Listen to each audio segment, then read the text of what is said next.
ಇಷ್ಟವಿಲ್ಲದ ಮದುವೆ ಇಷ್ಟವಾದಾಗ ಅಧ್ಯಾಯ 3.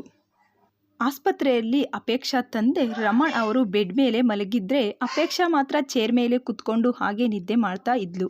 ಸಿದ್ಧಾರ್ಥ್ ಅವಳನ್ನ ಹಾಗೆ ನೋಡ್ಕೊಂಡು ನಿಂತಲ್ಲೇ ಮೈ ಮರೆತು ಹೋಗಿದ್ದ. ಚಳಿಗೆ ಅವಳ ಮೈ ನಡುಗ್ತಾ ಇತ್ತು. ಅದನ್ನು ಗಮನಿಸಿದ ಸಿದ್ಧಾರ್ಥ ಸೀದಾ ಅವಳ ಹತ್ರ ಬಂದು ಹಾಸ್ಪಿಟಲ್ನ ಬೆಡ್ ಮೇಲೆ ಇದ್ದ ಚಿಕ್ಕದಾದ ಒಂದು ಬ್ಲ್ಯಾಂಕೆಟ್ ತೆಗೆದು ಅವಳಿಗೆ ಒದಿಸಿ ಅಲ್ಲಿಂದ ತಕ್ಷಣವೇ ಹೋಗಿ ಡೋರ್ ಮನೆಯಲ್ಲಿ ನಿಂತುಕೊಂಡ. ಅಪೇಕ್ಷೆಗೆ ಯಾಕೋ ಒದಿಕೆ ಒದಿಸಿದ್ರಲ್ಲಿಗಾಗಿ ನಿಧಾನವಾಗಿ ಕಣ್ಣು ತೆರೆದು ನೋಡಿದ್ಲು. ಅವಳ ಮೇಲೆ ಯಾರೋ ಬೆಡ್ಶೀಟ್ ಒದಿಸಿರೋದನ್ನ ಕಂಡು ಯಾರು ಒದಿಸಿರ್ಬೋದು ಅಂತ ಸುತ್ತ ಕಣ್ಣಾಡಿಸಿ ನೋಡಿದಳು. ಆದರೆ ಅವಳಿಗೆ ಅಲ್ಲಿ ಯಾರೂ ಕೂಡ ಕಾಣಿಸ್ಲಿಲ್ಲ. ಒಂದು ವೇಳೆ ಅಪ್ಪಾಜಿ ಏನಾದರೂ ಒದಿಸಿದ್ರ ಅಂತ ಅವಳ ತಂದೆ ಕಡೆಗೆ ತಿರುಗಿ ನೋಡಿದ್ಲು. ಆದರೆ ಅವಳ ತಂದೆ ಮಲ್ಕೊಂಡು ನಿದ್ದೆ ಮಾಡ್ತಾ ಇದ್ರು. ಅವಳಿಗೆ ಏನೂ ಗೊತ್ತಾಗಲಿಲ್ಲ.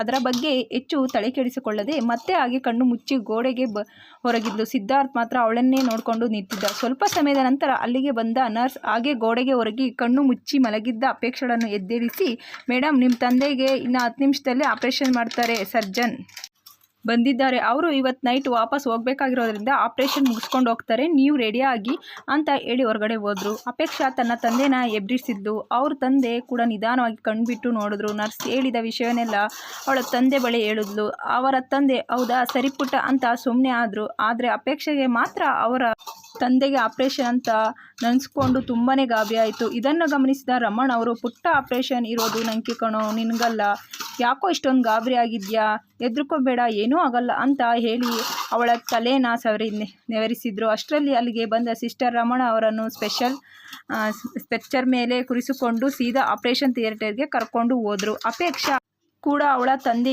ಹಿಂದೆನೇ ಹೊರಟಳು. ಸಿದ್ಧಾರ್ಥ್ ಅಪೇಕ್ಷಾ ಬರ್ತಾ ಇರೋದನ್ನ ಕಂಡು ಹಾಗೆ ಗೋಡೆ ಹಿಂದೆ ಮರೆಯಾಗಿ ನಿಂತ್ಕೊಂಡ. ಅಪೇಕ್ಷಾ ತಂದೆ ಆಪರೇಷನ್ ಥಿಯೇಟರ್ ಒಳಗಡೆ ಹೋದರು. ಅಪೇಕ್ಷಾ ಮಾತ್ರ ಹೊರಗಡೆ ನಿಂತುಕೊಂಡು ಭಯದಿಂದ ಆ ಕಡೆಯಿಂದ ಈ ಕಡೆ, ಈ ಕಡೆಯಿಂದ ಆ ಕಡೆ ಓಡಾಡ್ತಾ ಇದ್ಲು. ಇದನ್ನೆಲ್ಲ ನಿಂತ್ಕೊಂಡು ಗಮನಿಸ್ತಿದ್ದ ಸಿದ್ಧಾರ್ಥ್ಗೆ ಅವಳು ಗಾಬರಿಯಿಂದ ಭಯ ಪಡ್ತಾ ಇರೋದನ್ನ ಕಂಡು ಪಾಪ ಅನ್ನಿಸ್ತು. ಆದರೆ ಅಪೇಕ್ಷೆಗೆ ಕ್ಷಣದಿಂದ ಕ್ಷಣಕ್ಕೆ ಭಯ ಆಯಿತು. ಭಯದಿಂದಲೇ ಆಪರೇಷನ್ ಥಿಯೇಟರ್ ಮುಂದೆ ಇದ್ದ ಚೇರ್ ಮೇಲೆ ಕುಳಿತುಕೊಂಡಳು. ಅವಳಿಗೆ ಎಷ್ಟು ಭಯ ಆಗಿತ್ತು ಅಂದರೆ ಅವಳು ಕೈಕಾಲುಗಳು ನಡುಗೋಕ್ಕೆ ಶುರುವಾಗಿತ್ತು. ಅವಳ ಕೈಕಾಲು ಕೂತಿದ್ದ ಚೇರಿಗೆ ತಾಗಿ ಅದರಿಂದ ಶಬ್ದ ಬರುವಷ್ಟು ಅವಳಿಗೆ ಕೈಕಾಲು ನಡುಕ ಶುರುವಾಗಿತ್ತು. ಅವಳ ಮುಖದಲ್ಲೆಲ್ಲ ಬೆವರು ನೀರಿನಂತೆ ಹರಿತಾ ಇತ್ತು. ಭಯದಿಂದ ಹಲ್ಲು ಕಡಿತಾ ಇದ್ಲು. ಅವಳಿಗೆ ಒಬ್ಬಳೇ ಇರೋಕ್ಕೆ ಅಲ್ಲಿ ತುಂಬ ಭಯ ಆಗ್ತಾ ಇತ್ತು. ಇಂತಹ ಸಮಯದಲ್ಲಿ ನನ್ನ ಜೊತೆಗೆ ಯಾರೂ ಕೂಡ ಇಲ್ಲ ಅಂತ ಮನಸ್ಸಿಗೆ ನೋವಾಗ್ತಾ ಇತ್ತು ಅಪೇಕ್ಷಾಗೆ.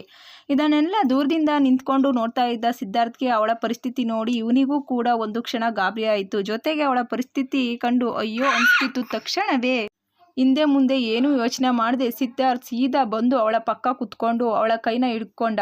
ತಲೆ ಬಗ್ಗಿಸಿ ಭಯ ಪಡ್ಕೊಂಡು ಕುಂತಿದ್ದ ಅವಳು ಯಾರೋ ತಾನು ಕೈ ಹಿಡ್ಕೊಂಡ್ರು ಗೊತ್ತಾಗಿ ತಕ್ಷಣ ತಿರುಗಿ ನೋಡಿದ್ಲು. ಸಿದ್ಧಾರ್ಥ್ ಮುಖ ಕಂಡು ಅಪೇಕ್ಷೆಗೆ ಅವಳ ಭಯ ಗಾಬರಿ ಎರಡೂ ಮತ್ತಷ್ಟು ಜಾಸ್ತಿ ಆಯಿತು. ತಕ್ಷಣವೇ ಅವಳ ಮನಸ್ಸಲ್ಲಿ ಏನೇನು ಆಲೋಚನೆಗಳು ಓಡಾಡ್ತಾ ಇತ್ತು. ಇವರೇ ಇಲ್ಲೇನು ಮಾಡ್ತಾ ಇದ್ದಾರೆ, ನನ್ನ ಕೈ ಯಾಕೆ ಹಿಡ್ಕೊಂಡಿದ್ದಾರೆ, ನನಗೇನು ಮಾಡೋಕ್ಕೆ ಬಂದಿದ್ದಾರೆ ಅಂತ ಏನೇನೋ ಯೋಚನೆಗಳು ಅವಳ ತಲೆಯಲ್ಲಿ ಏನೇನೋ ಓಡ್ತಾ ಇದೆ ಅಂತ ತಿಳ್ಕೊಂಡ ಸಿದ್ಧಾರ್ಥ್, ಏನೂ ಭಯಪಡಬೇಡ, ನಾನು ನಿನಗೆ ಏನೂ ಮಾಡೋದಿಲ್ಲ, ಸ್ವಲ್ಪ ಹೊತ್ತು ಸುಮ್ಮನೆ ಕುತ್ಕೋ, ನಾನು ನಿನಗೆ ನಿಜವಾಗ್ಲೂ ಏನೂ ಮಾಡೋದಿಲ್ಲ ಅಂತ ಮತ್ತೊಮ್ಮೆ ಹೇಳಿದ.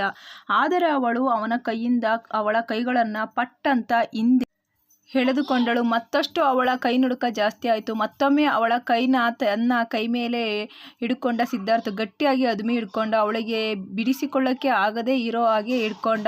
ಅವಳು ಬಿಡಿಸಿಕೊಳ್ಳೋ ಪ್ರಯತ್ನ ಮಾಡಿದರೂ ಕೂಡ ಅದು ಅವಳಿಂದ ಸಾಧ್ಯ ಆಗಲಿಲ್ಲ. ಸಿದ್ಧಾರ್ಥ್ ಅವಳ ಮುಖ ನೋಡು, ನಾನು ನಿನಗೆ ಏನೂ ಮಾಡೋದಿಲ್ಲ, ಹೆದರ್ಕೋಬೇಡ, ಸ್ವಲ್ಪ ಹೊತ್ತು ಸುಮ್ಮನೆ ಕುತ್ಕೋ, ಏನೂ ಆಗೋದಿಲ್ಲ ಅಂತ ಭರವಸೆಯ ಮಾತುಗಳನ್ನಾಡಿದ. ಅವಳು ಕೂಡ ಅವನ ಮುಖ ನೋಡಿ ಏನೂ ಮಾತಾಡೋಕ್ಕೆ ಆಗದೆ ಭಯದಿಂದಲೇ ಸುಮ್ಮನೆ ಕುತ್ಕೊಂಡವಳು. ಸಿದ್ಧಾರ್ಥ್ ಅವಳ ಕೈಗಳನ್ನು ತನ್ನ ಕೈ ಮೇಲೆ ಹಿಡ್ಕೊಂಡು ಬಿಗಿಯಾಗಿ ಹಿಡಿದಿದ್ದ. ಅವನ ಬಿಗಿಯಾದ ಹಿಡಿತಕ್ಕೆ ಅವಳ ಕೈ ನಡುಕ ನಿಂತಿತ್ತು. ಇದನ್ನು ಗಮನಿಸಿದ ಸಿದ್ಧಾರ್ಥ್ ಅವಳ ಮುಖನ ನೋಡಿಕೊಂಡು ಹಾಗೆ ಕುತ್ಕೊಂಡ.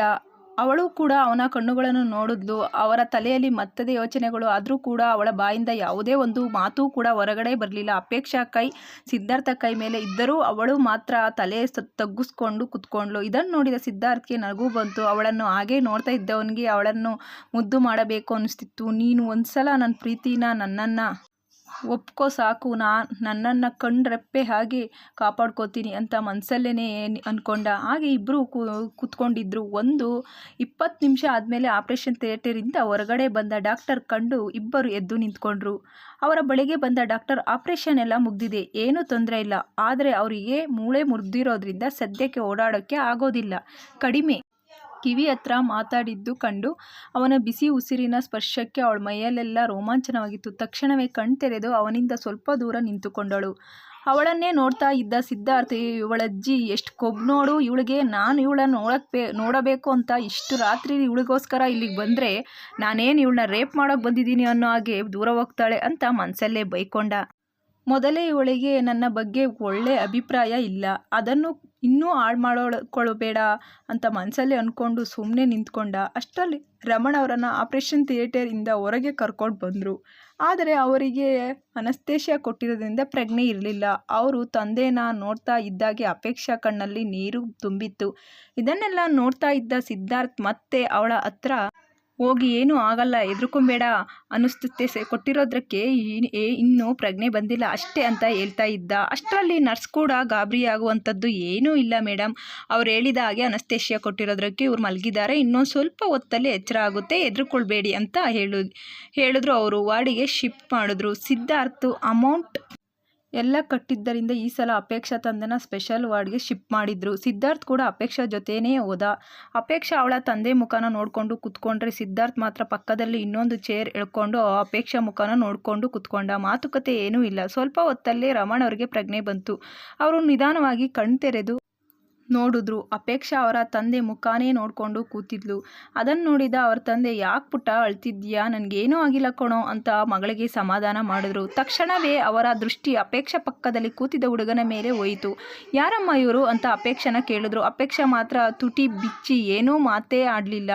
ಅವಳನ್ನು ನೋಡ್ತಾ ಇದ್ದ ಸಿದ್ಧಾರ್ಥ್, ಅಂಕಲ್, ನಾನು ಅಪೇಕ್ಷಾ ಕಾಲೇಜಲ್ಲಿ ಓದ್ತಾ ಇರೋದು, ನನ್ನ ಹೆಸರು ಸಿದ್ಧಾರ್ಥ್ ಅಂತ, ನಾನು ಇಲ್ಲೇ ನನ್ನ ಫ್ರೆಂಡ್ಗೆ ಏನೋ ಹುಷಾರಿಲ್ಲ ಅಂತ ನೋಡೋಕ್ಕೆ ಬಂದಿದ್ದೆ.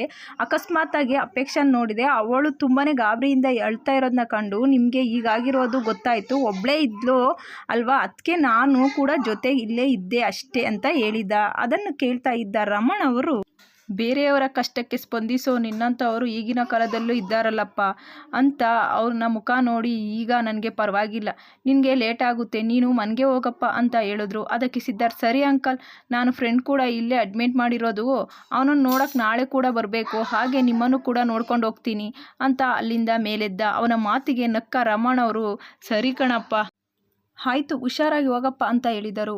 ಅವನು ಅಪೇಕ್ಷಾ ಕಡೆಗೆ ತಿರುಗಿ, ಸರಿ ಅಪೇಕ್ಷಾ, ನಾನಿನ್ನು ಬರ್ತೀನಿ ಅಂತ ಹೇಳಿ ಹೊರಟ.